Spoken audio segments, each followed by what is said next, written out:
Hey everyone, welcome to the short forward for Parshat Bo. This week we read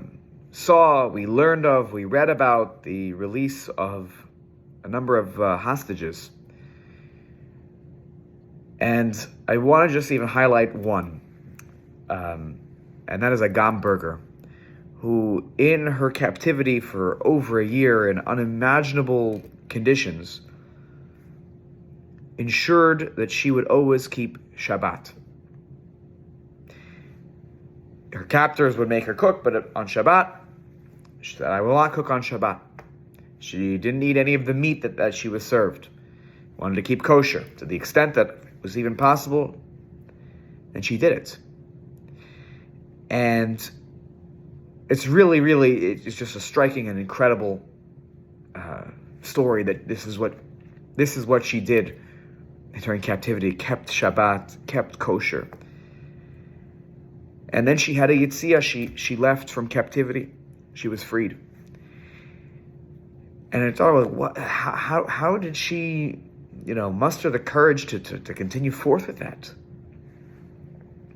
And really it speaks about something that the Jewish people learned from HaKadosh Baruch Hu on the night before their Yetziat from Mitzrayim. God gives the Jewish people, for the first time, laws, ritual laws that will guide their life. They had to put blood on the doorpost, take a lamb, slaughter the lamb, put the blood on the doorpost, roast the lamb. It can't be prepared in any particular way, other way than roasting.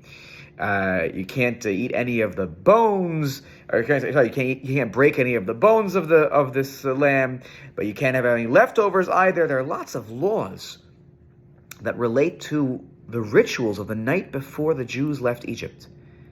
I want us to wonder, why does God even bothering with this the night before they leave Egypt? I get pack your bags. That makes sense to me. But what is this all about? Why are there all these rituals that are so hard to understand the night before we leave Egypt? And really, I believe the answer is that on the precipice of becoming a nation, Kadosh Baruch Hu is trying to instill in the Jewish people the importance of rituals in helping us overcome and get through difficult times. It was these rituals that brought them together as families on that night before, and it is these rituals throughout the generations for the Jewish people that continue to keep us connected to the greater whole, right? This was the first time they had laws that they had to observe, and they had to do it in the context of family and even a little bit of your neighbor and the community, and everybody was on the same page. And there was something unifying about this.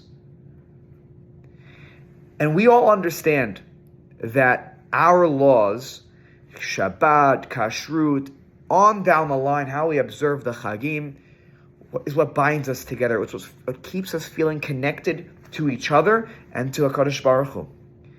And that Agam for over a year kept Shabbos is a way of her keeping connected to her people, to the Jewish people and to God.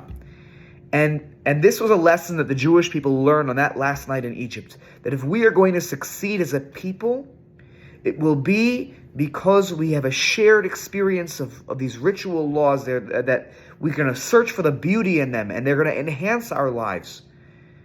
And Baruch Hashem, she's home with her family, and they'll be able to observe a beautiful Shabbat together.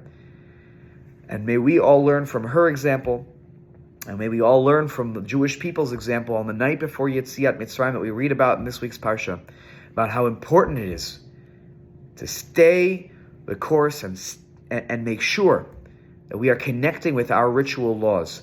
They are what bind us, they are what gives us strength, and they keep us feeling God in our lives all the time. Shabbat Shalom.